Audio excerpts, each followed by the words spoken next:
Bem-vindas todas às conversas na Positiva da Seres, hoje com o tema Envelhecimento, que apreensões, com a nossa convidada, a doutora Umbelina Caixas. Começo por agradecer a presença da nossa convidada, a doutora Umbelina Caixas, que é internista do Centro Hospital Universitário Lisboa Central, dedicada à infecção do VIH desde 1995, publica e participa em diversas reuniões científicas no âmbito desta área, é membro da European AIDS Society e do Grupo Europeu WAVE, dedicado ao estudo da infecção VIH nas mulheres, pertence ao Núcleo de Estudos do VIH da SPMI, Sociedade Portuguesa de Medicina Interna. A doutora Umbelina acredita que só através do trabalho multidisciplinar, em equipa e em parceria com a comunidade, se consegue educar para a saúde, reduzir estigma e viver com VIH com qualidade. Está connosco a Judite Corte Real, que vai colocar questões. Olá, Judite. Olá. A Judite é colaboradora da Associação Seres no apoio a mulheres infectadas com VIH. Está também connosco a fundadora da Seres, a Isabel Nunes, que é presidente também da associação. Seres é a primeira e única associação de e para mulheres infectadas com VIH. Fundada em 2005, a Seres encontra-se reconhecida como instituição particular de solidariedade social. Tem desenvolvido um vasto trabalho em prol da mulher positiva, um trabalho de pares, ativismo e prevenção. A Seres acredita que a capacitação e o empoderamento da mulher é essencial para reduzir as suas vulnerabilidades, garantindo a sua dignidade e o respeito pelos direitos humanos, assim como a sua saúde sexual. Eu sou Raquel Freire, sou cineasta e trabalho com a Seres desde que fui convidada pela sua presidente Isabel Nunes. Faço as campanhas que podem ver nas redes e vou facilitar aqui esta partilha. Vamos agora ouvir as questões para a doutora Umbelina Caixas. Doutora, podemos então falar de envelhecimento precoce das pessoas que vivem com VIH e os antirretrovirais contribuem para o nosso envelhecimento precoce? Sem dúvida, tudo aponta para que haja um envelhecimento precoce da infecção VIH. Se é a infecção VIH que faz isso, ou seja, se é pelo facto, se é pela ação do vírus VIH que há um acelerar do envelhecimento, e por isso haver mais precocemente infartos, mais precocemente AVCs, mais precocemente neoplasias, ou então se o VIH é um fator de risco como os outros. Ou seja, que VIH mais tabaco igual a cancro do pulmão mais cedo, se VIH mais tabaco mais tensão alta é igual a um AVC mais cedo. Não sei se me fiz entender, ou seja, ainda se está em dúvidas se é o VIH pela sua ação direta que leva a um envelhecimento mais precoce, ou então se é o VIH que é um fator que, junto aos outros, torna essa probabilidade de se envelhecer mais rapidamente. O que importa é que há um envelhecimento mais precoce e, por isso, tem que se lá estar, tem que se fazer prevenção e tem que se procurar ativamente coisas que possamos controlar e possamos evitar que as pessoas tenham uma vida menos boa e com menos qualidade. E na opinião Em relação aos antirretrovirais. Sim, era isso que eu ia Em relação aos antirretrovirais, não se pode dizer que não. Não é? Não se pode dizer que não, porque houve um passado de muitos fármacos que tiveram um peso em termos de efeitos acessórios, de efeitos secundários, que conduziram realmente a algumas doenças. Fármacos que aumentavam muito o colesterol, fármacos que alteravam a distribuição da gordura no corpo, fármacos que seguramente, ao longo do tempo, terão algum impacto nas pessoas que os usaram. Hoje em dia já temos que falar um bocadinho diferente, porque de facto os fármacos, ainda que não sejam isentos de efeitos acessórios, não têm tantos efeitos metabólicos que possam causar um envelhecimento mais precoce. Agora tem que se pôr na equação, sem sombra de dúvida nenhuma, tem que ser considerado. E se estamos mais seguros que no futuro isso possa ter menos impacto, realmente os fármacos do passado podem ter algum impacto no envelhecimento que se está a viver agora, digamos assim. Eu ia fazer uma pergunta sobre estudos que eu tenho andado a ler e que referem que o nosso sistema imunitário está sempre ativado e por isso causa inflamação. E por outro lado, a inflamação está relacionada com certas condições, como problemas cardíacos e cancro. Isto para mim ainda é muito vago. Consegue-me explicar isto de uma forma mais clara, mais simples? Ora, o que parece acontecer é pelo facto de haver uma inflamação contínua. As células, todos os nossos órgãos têm células, são agredidas constantemente e são ativadas constantemente de uma forma às vezes exagerada. Nomeadamente o sistema imunitário. É como se houvesse um trabalho exagerado do sistema imunitário e que produzisse uma quantidade de células que nos fazem falta e que nos protegem, mas também produzisse uma quantidade de células anormais, que não são capazes de fazer parar o crescimento de células que não são boas. Deixa-me dizer isto de outra maneira. As células têm uma vida, não é? E às vezes as células acabam por sofrer uma série de alterações, tem a ver com agressões múltiplas que nós temos e que podem degenerar. Mas há sempre um mecanismo nosso, intrínseco, que permite ir corrigir esses erros e voltar a que as células fiquem ali certinhas a funcionar de uma forma normal. Parece que com a inflamação crónica é como se nós deixássemos de ter a capacidade de corrigir esses erros das células. E a ser mais fácil de proliferar células anormais em diversos órgãos. Isto dito assim de uma forma que eu espero que seja mais ou menos perceptível. A inflamação crónica é realmente a razão para muitas das doenças cardiovasculares. A inflamação crónica nas nossas artérias vai impedir que elas tenham elasticidade e por isso mesmo haja alterações vasculares e que haja a possibilidade de haver entupimentos nas artérias, e que possam causar realmente diminuição do fluxo a alguns órgãos, causar os AVCs, causar os infartos. As alterações inflamatórias permanentes, por exemplo, nas células da bexiga, também podem levar a que haja uma proliferação de células anormais e poder haver problemas neoplásicos a nível da bexiga. Agora, a esta inflamação crónica, temos que depois juntar uma série de outros fatores que também não ajudam, ou aliás, uma série de outros fatores que juntos com esta inflamação crónica levam aos tais tumores e levam às tais doenças cardio- e cerebrovasculares. Ou seja, não é isolado a inflamação crónica. A inflamação crónica mais todas estas coisas que nós temos. Não esquecer que os hábitos, falo de coisas tão simples como o tabaco, o álcool, as drogas, são muitas vezes o tabaco continua a ter um impacto enorme em muitas das doenças neoplásicas que são mais comuns, como os cancros do pulmão, como os cancros da bexiga, como há uma série de tumores em que são realmente associados a alguns hábitos que nós temos. Por isso, não se pode falar das coisas isoladas. Não podemos dizer que é quantas pessoas é que vocês conhecem que nunca tiveram cancro do pulmão e quantas pessoas é que já ouviram falar que nunca fumaram na vida e que tiveram cancro do pulmão. Por isso, as coisas não são isoladas. Doutora Umbelina, uma outra questão. Uma vez o diagnóstico de SIDA é para sempre e estando com a carga viral indetetável, ficamos indetetáveis para sempre? Uau! Não, uma vez um diagnóstico de SIDA não se fica com SIDA para o resto da vida, ainda que, sob o ponto de vista de registro, digamos assim, fique sempre registado que um determinado doente teve uma doença oportunista associada à infecção VIH, que é isso que define o estado de SIDA, a depressão imunitária grave com o aparecimento de doenças oportunistas.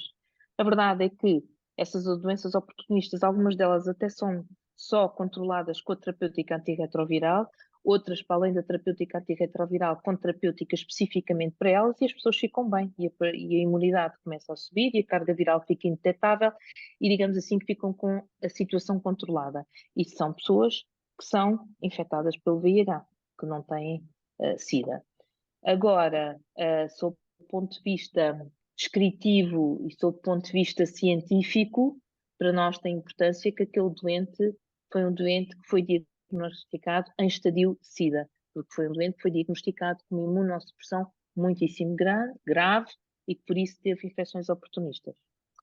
Uma vez indetetável para a vida, também não. Uma vez indetetável para a vida se mantiver adesão à terapêutica antirretroviral.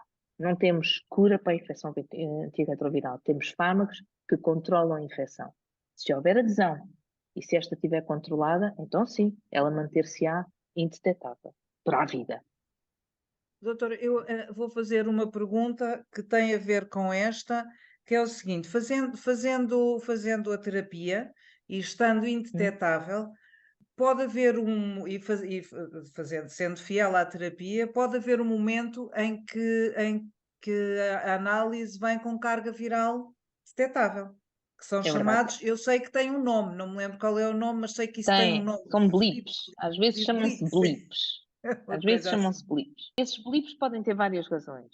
Podem ser falhas na técnica de laboratório, são blips associados à técnica de laboratório, ou então podem ser cargas virais que transitoriamente são detetáveis, e também vamos estabelecer aqui uma coisa, o que detetável acima dos 20%, ou detetável das 20 cópias, ou detetável acima das 50 cópias.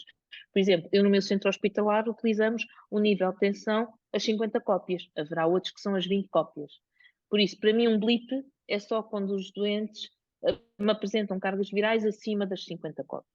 Às vezes também há cargas virais que vêm transitoriamente elevadas porque houve uma infecção viral associada na altura em que foram fazer as análises, ou porque houve uma falha transitória da terapêutica, e isso é o preocupante aqui, é porque uma falha transitória da terapêutica de uma ou duas tomas não tem grande impacto e pode dar uma carga viral transitoriamente um pouco aumentada.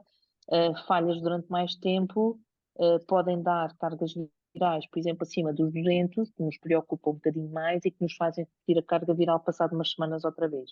Mas sim, há cargas virais transitáveis que não têm e que são discretamente aumentadas até às 200 cópias, que não têm significado patológico, no sentido, não são definição absoluta de que as pessoas não estão controladas, a não ser que nos digam que não foram cumpridoras da terapêutica. Se disseram que não foram cumpridoras da terapêutica, obviamente isso tem que ser posto na equação, de que não há controle da infecção. Doutora, já falámos aqui, mas é uma coisa que preocupa muitas das mulheres da Sim. associação. São os problemas ósseos, os problemas dos ossos. Com que regularidade é que deve ser efetuada a densitometria óssea? Isto depois dos 50 anos, e como é que se requisita esse exame? Esse exame pode ser feito através do médico assistente, do médico de família, pode ser feito através do médico assistente que segue a infecção VIH. A regularidade depende um bocadinho.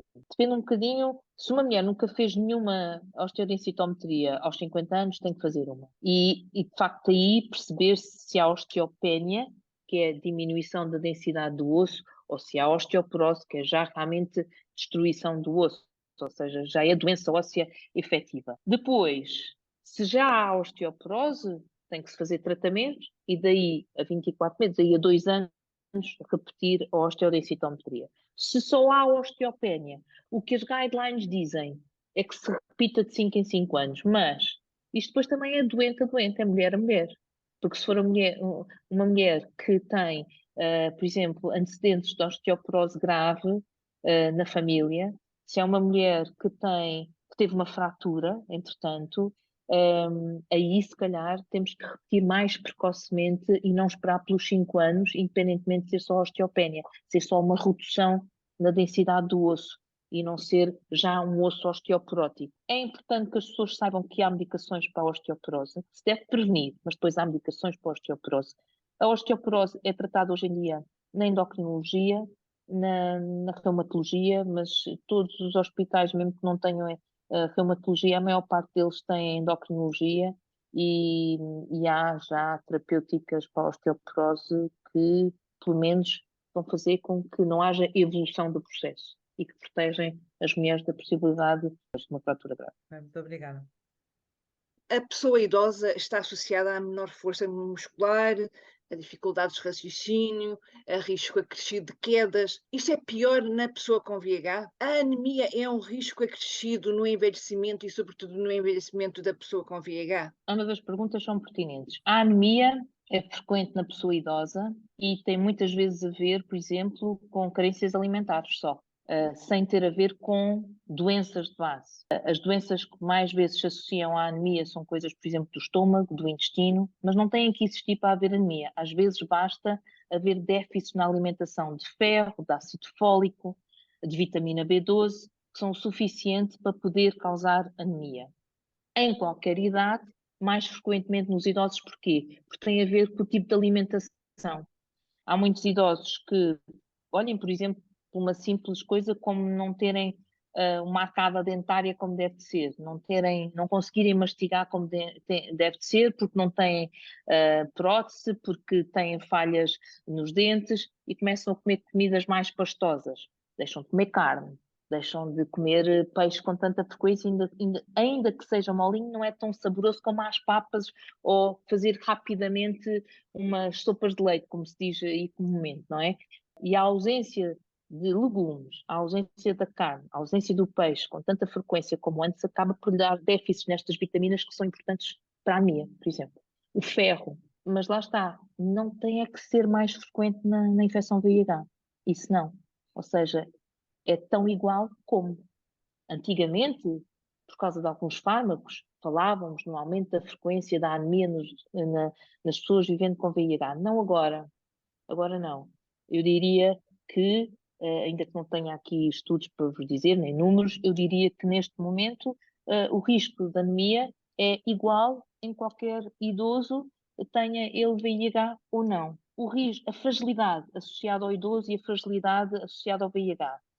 Aí os estudos apontam para que possa haver mais fragilidade. E isso tem a ver, aí sim, também um pouquinho com a terapêutica antirretroviral, por exemplo, e com a osteoporose mais precoce e com as alterações da gordura, da distribuição da gordura com alguns fármacos do passado, com ser mais fácil haver uma fusão muscular dos membros inferiores e por isso, não sei se vocês já viram, mas há pessoas, por causa das terapêuticas do passado, que têm uma distribuição da gordura diferente e que acabam por ter uma grande quantidade de acumulação de gordura abdominal e depois não têm gordura praticamente nos membros inferiores e nos membros superiores. Isso, parecendo que não, é como se descontrolasse aqui o nosso centro de gravidade. E as pessoas ficam muito mais em risco de poder cair, por exemplo. E eu tenho uma utente muito vaidosa, ainda bem que ela é vaidosa, porque já tem 90 anos e continua muito vaidosa, e que a determinada altura me diz: eu gosto de usar calças, porque eu não gosto das minhas pernas magrinhas. E eu tive algum problema em dizer que, independentemente, e nela é verdade, tinha a ver com a lipodistrofia e com a lipoatrofia associada aos medicamentos do passado, mas que o idoso em geral, e particularmente se sempre foi um idoso que nunca foi muito, nunca teve um IMC muito alto, nunca foi muito gordinho, foi sempre magrinho, é muito frequente haver a sarcopenia, que é a destruição muscular, e quando estão acamados ou quando têm algum problema de saúde que os impede de ter a mobilidade. Imagina uma pessoa que parte uma perna e que fica algum tempo imobilizado na cama. Isso faz com que haja uma grande destruição muscular. Por isso é que tem que haver muitos cuidados nessas alturas, em relação à alimentação, em relação à suplementação com proteína, para evitar a reabilitação muscular, para evitar realmente essa sarcopenia. E por isso, se calhar, aí a fragilidade associada ao idoso com VIH pode ser realmente um bocadinho diferente. Nos idosos de agora, os idosos do futuro vivendo com VIH, não sei se vão ter tantos problemas, porque realmente as terapêuticas são diferentes. Eu digo isto muitas vezes, a verdade é que estas terapêuticas existem agora e nós não temos dados de 20 anos destas novas terapêuticas, mas temos dados de 20 anos das terapêuticas do passado e essas sabemos que a longo prazo faziam coisas. Estas não é expectável que o façam pelos mecanismos e pela forma como eles atuam. Mas pronto, temos esperança que realmente seja assim e que não haja realmente a longo prazo alterações que venham provar que eles possam ter implicações nesta fragilidade e neste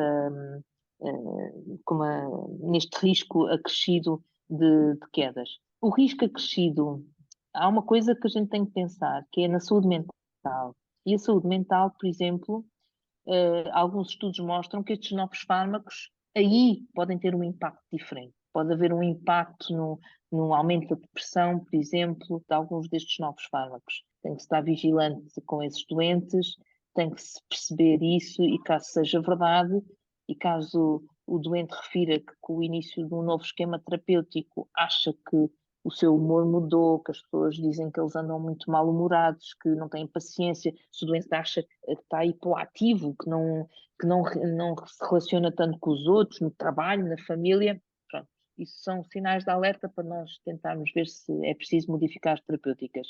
Isto para dizer que houve também muitos reports dos novos inibidores da integrase podem estar associados à obesidade. Uns trabalhos falam muito nisso, outros não. É um bocadinho controverso ainda. Parece que isso é particularmente verdade para a mulher no pós-menopausa. São fármacos, não é? Não podemos dizer que têm zero efeitos secundários. Agora, não são. É como os do passado, felizmente. Apesar do envelhecimento, podemos ter uma vida sexual ativa e saudável? Eu acho que sim. E espero bem que sim. Daqui para o futuro também, não é? Porque... Não, eu estou a brincar, mas claro que sim. Claro que sim. Agora, é preciso que as pessoas também tenham a consciência de que é uma parte importante da vida delas.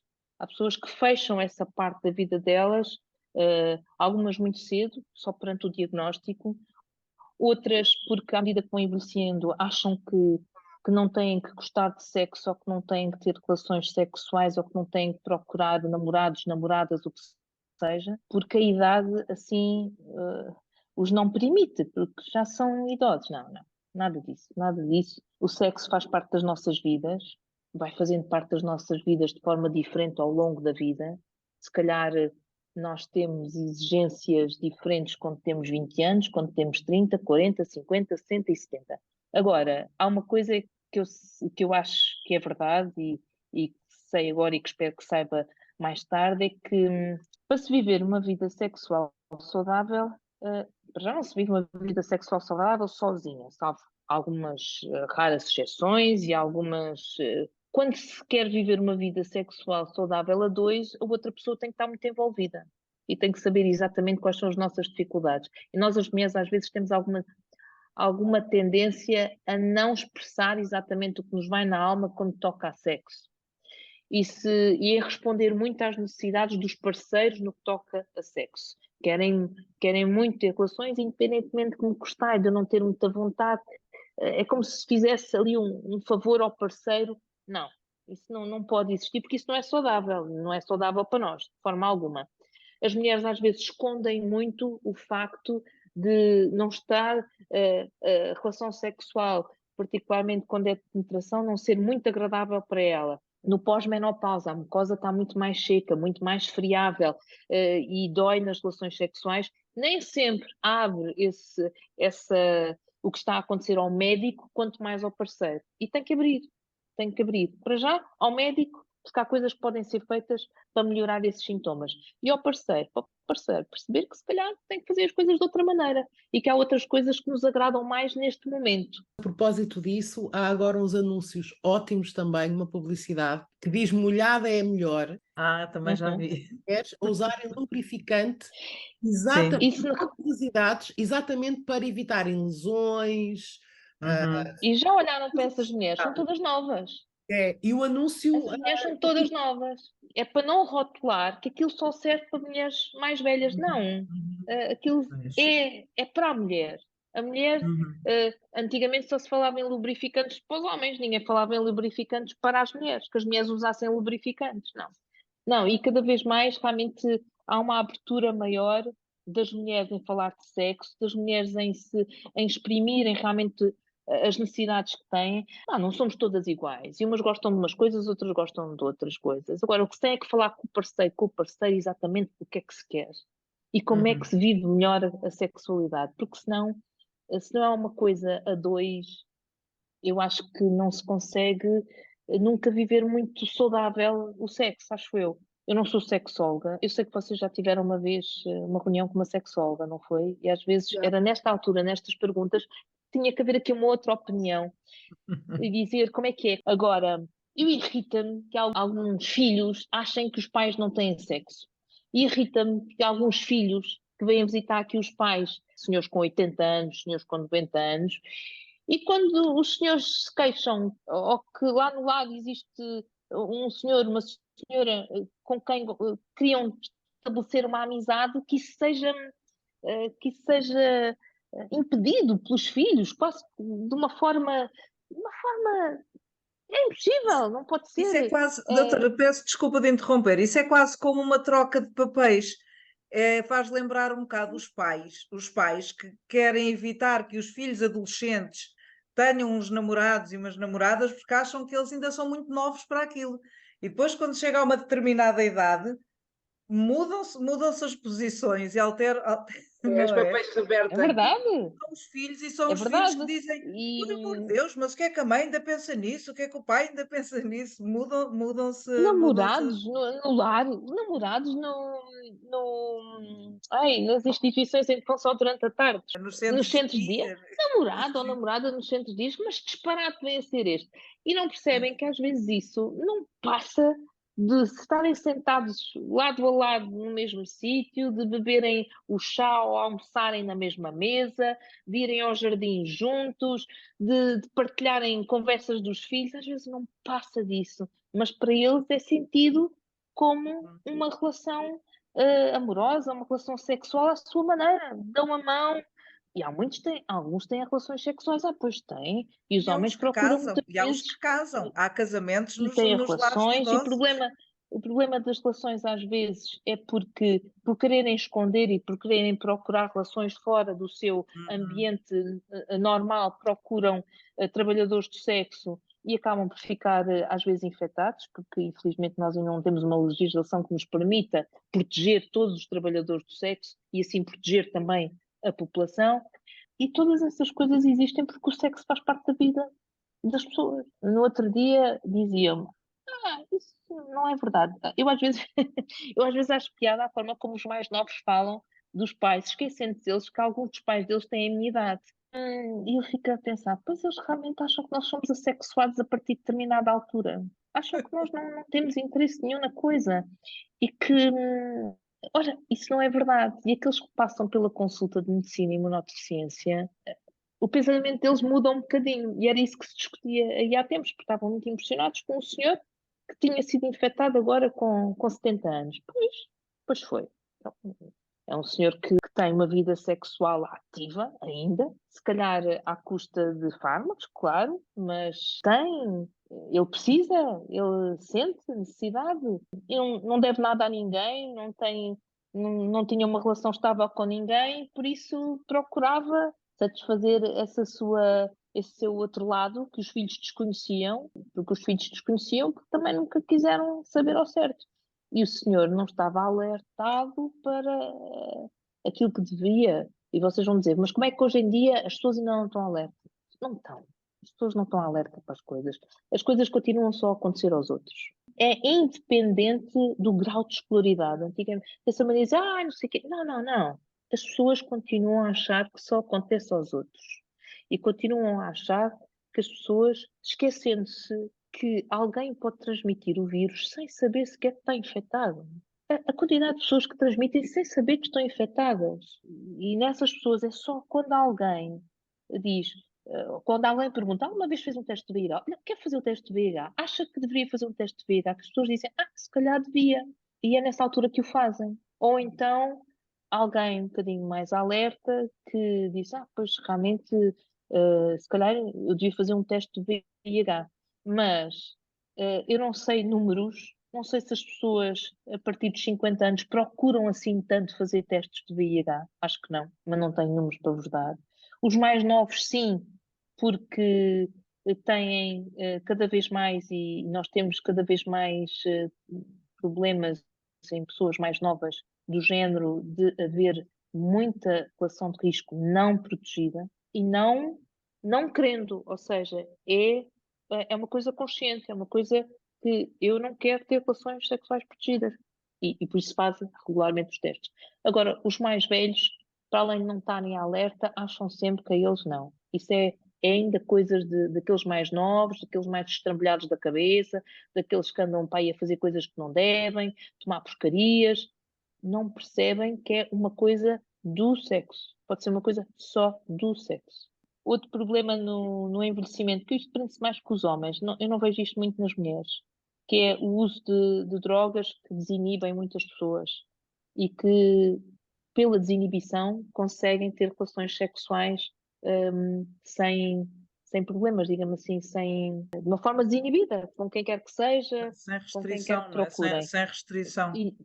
Sim, mas eu vejo mais isso, na minha prática clínica, se calhar existirão outras coisas, mais nos homens do que nas mulheres.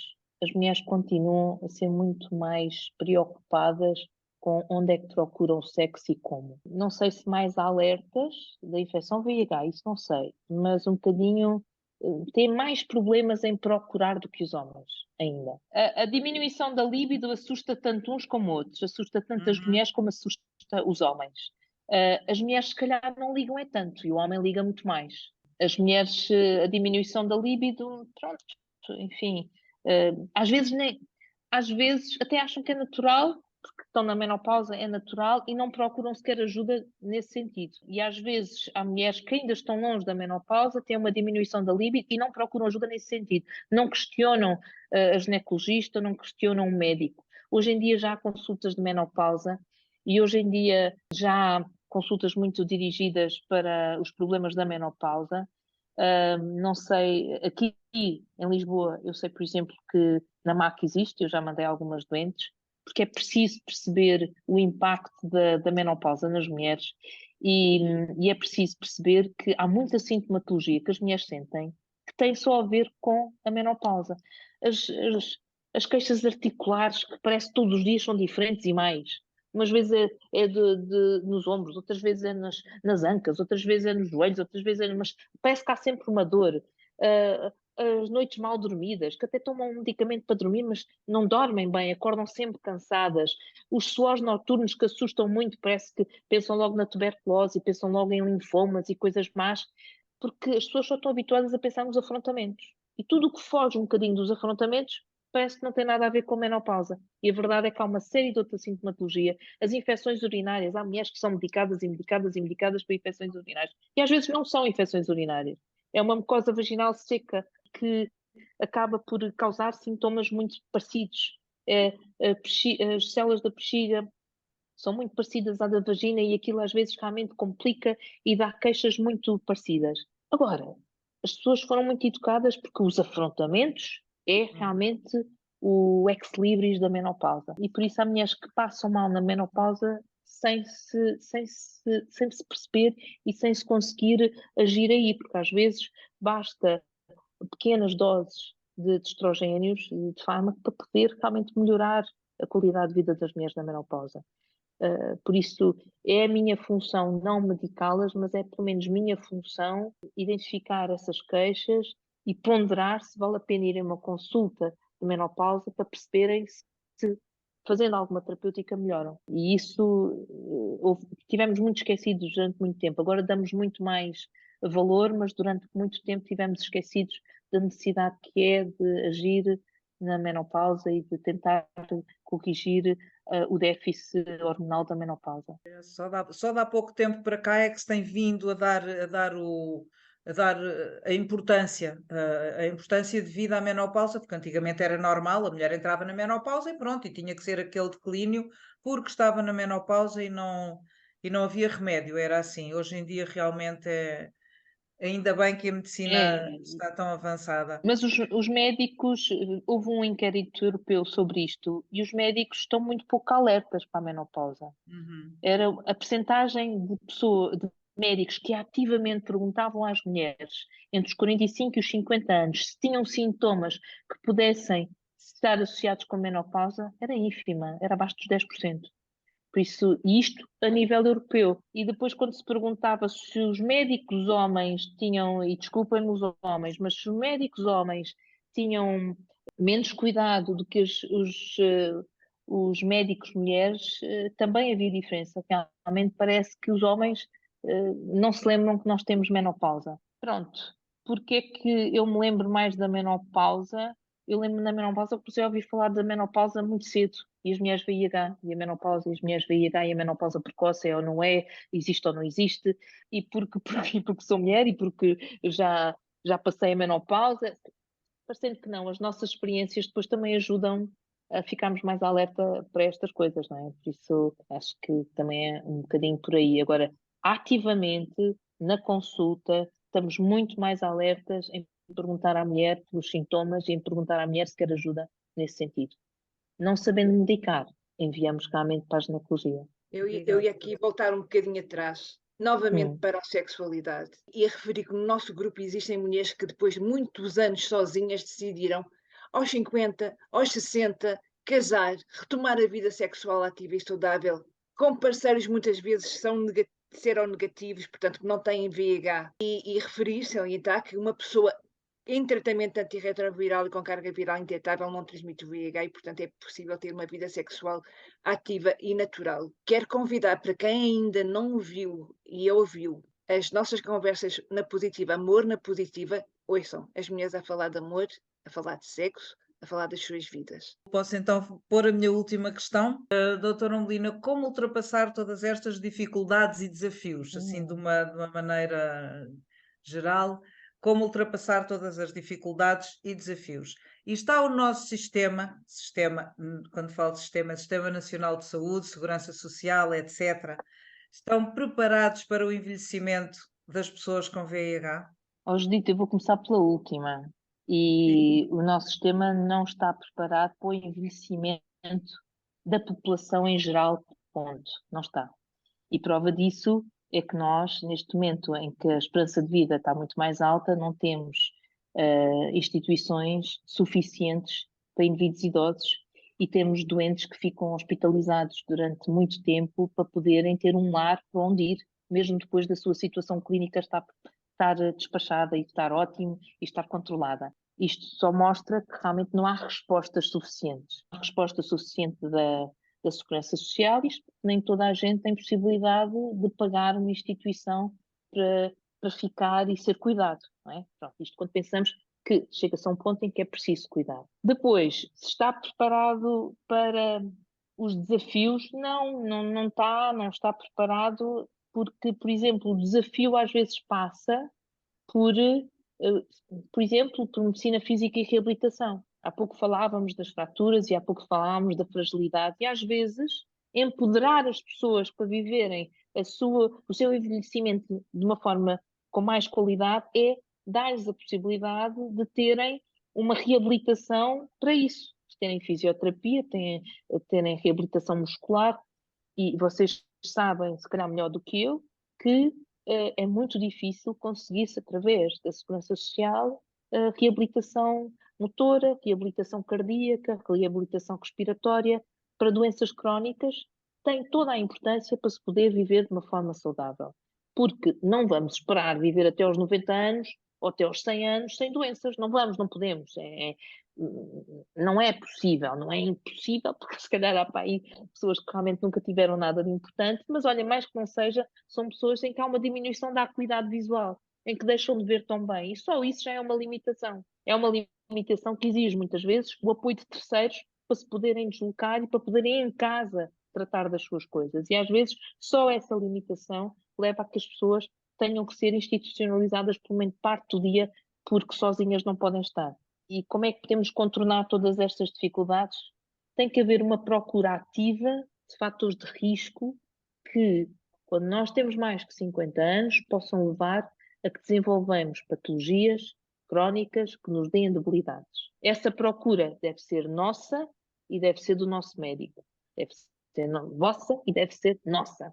Depois, uma vez identificadas, agir-se para elas, para o controle das mesmas, como terapêuticas. Na infecção VIH, isto põe às vezes um problema, que é as interações medicamentosas e a possibilidade, por fazerem tantos mais medicamentos para a tensão, para a diabetes, para o colesterol alto, para o ácido úrico alto, que as pessoas se desleixem um bocadinho da terapêutica antirretroviral e que possa haver uma menor adesão da terapêutica antirretroviral, porque são tantos os medicamentos que começam quase que gerir quais é que eu deixo este mês, qual é que eu não vou fazer durante as férias, qual é que eu não vou fazer no verão, qual é que eu não vou fazer no inverno. Isto é pôr as coisas assim de uma forma muito prática, mas a verdade é que a adesão às vezes fica um bocadinho perturbada quando as pessoas fazem muitos medicamentos. Já falámos das interações, que é outro desafio que se tem que perceber muito bem, que se tem que também dizer ao utente que, atenção, está a ser tratado para a sua tensão alta, está a ser tratado para a sua bronquite crónica, faz corticoides, faz esta medicação, não pode fazer todos os corticoides, todas as bombinhas para a sua bronquite. Temos de ter cuidado, qual é a bomba que está a usar, qual é que não está a usar. Diga ao seu médico que está a fazer este medicamento, ou se lhe prescreverem, se o médico não souber ir procurar, ligue-me, mande, envie por mail, faça, para nós podermos ver as interações. Porque, para mim, dos maiores desafios é exatamente esse, com alguns fármacos, não são com todos, mas com alguns fármacos, são as interações medicamentosas, com uma série de medicações para o coração, com uma série de medicações para as doenças pulmonares crónicas obstrutivas. Por isso, procurar as doenças, preveni-las, tratá-las, é um desafio. É um desafio viver com infecção VIH sempre, é um desafio viver com a infecção VIH no envelhecimento. Olhem, em situações, há pouco falávamos da solidão, e quando há um membro do casal que desaparece, essa solidão é extrema e isso desampara muito as pessoas. E na infecção VIH, quando era o outro elemento do casal, que era o grande confidente e a pessoa com quem, nem sempre acontece assim, mas na pessoa com quem se tinha toda a confiança em falar, em depositar as dúvidas, é mau e é realmente o momento chave da solidão de uma determinada pessoa. Já falámos aqui da saúde mental, que é importante. Não esquecer que as alterações cognitivas da idade são transversais, quer se tenha ou não VIH.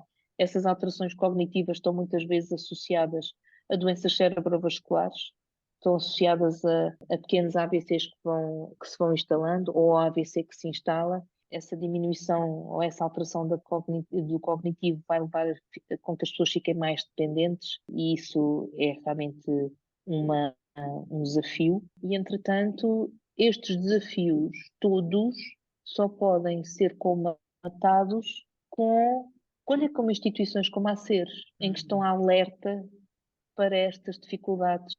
Por isso é que eu digo, a comunidade tem muita importância na forma como são acolhidas todas estas dependências, todas estas debilidades associadas à idade.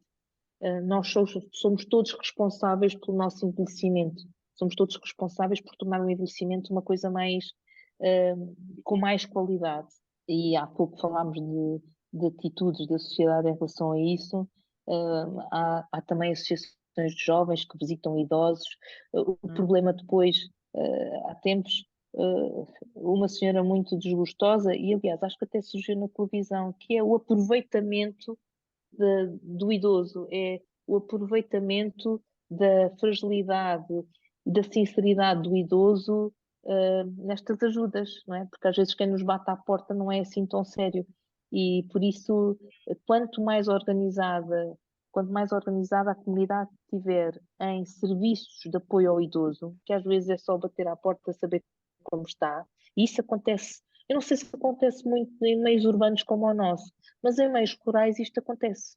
Eu tenho algum contato com algumas cidades alentejanas, isto acontece. As pessoas visitam-se, os mais novos ainda organizam-se para visitar os mais velhos. As famílias ainda têm alguma corresponsabilidade nisto.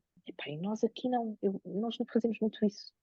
Falamos muito pelo telefone, agora então falamos muito por estas geringonças e cada vez mais estamos menos presentes, acho eu. Eu posso estar a ser aqui um bocadinho pessimista, mas eu vejo isto até com os meus próprios pais. Eu telefono-vos todos os dias. Pá, não tenho que lá ir no fim de semana, mas claro que tenho. É preciso olhar olhos nos olhos, é preciso perceber que aquilo que a gente ouve ao telefone, às vezes vê outra coisa na cara. É diferente, não é? E as redes sociais aproximam muitas pessoas, mas também as distanciam um bocadinho.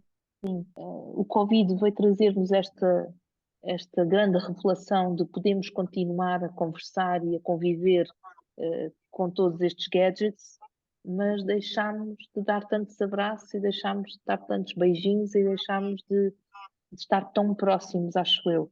Estamos outra vez a recuperar. Eu acho que estamos outra vez a entrar em ascensão, porque começámos a perceber isso, não é? Mas durante muito tempo O ser humano houve um rapidamente se período habitua, pós-Covid. rapidamente nos É, habituamos, achámos que não era rapidamente nos preciso, se habituamos calhar aos novos conseguimos. hábitos. Mas pronto, eu acho que juntos conseguimos ser melhores e nós seguramente, os médicos são só uma parte, são só uma parte e nem sequer é uma parte importante nas decisões terapêuticas, no apoio, mas depois a principal parte é a família e a comunidade, acho eu. É o acolhimento na família e o acolhimento na comunidade. E pronto, e acho que estamos melhores. Nessa parte acho que estamos melhores. Ainda se calhar anos-luz daquilo que seria preciso, mas acho que estamos melhores. Com este tom positivo, vou encerrar esta nossa conversa na positiva. Agradeço à Isabel, agradeço à Judite e agradeço à nossa convidada especial, a doutora Umbelina Caixas, com quem aprendemos hoje tão importantes. Obrigada. Sobre este Obrigada. tema. Obrigada a todas. Ficamos a saber que é possível envelhecer com qualidade de vida. Ficamos também a saber que temos que nos informar, proteger e que informação é proteção e empoderamento. Informação é poder. Voltamos a repetir também que indetetável é igual a intransmissível. Agradeço a todas as mulheres que nos estão a acompanhar. Escrevam para a Seres com as vossas dúvidas, as vossas questões. Podem escrever para o nosso site, para o nosso Facebook, para o nosso YouTube, para o nosso Instagram. Estamos juntas. Até à nossa próxima conversa. Não se isolem, testem-se, tratem-se, cuidem-se, fiquem bem. Até à próxima conversa. Muito obrigada. Obrigada. Obrigada. Adeus, boa tarde e obrigada. Adeus, adeus. Obrigada.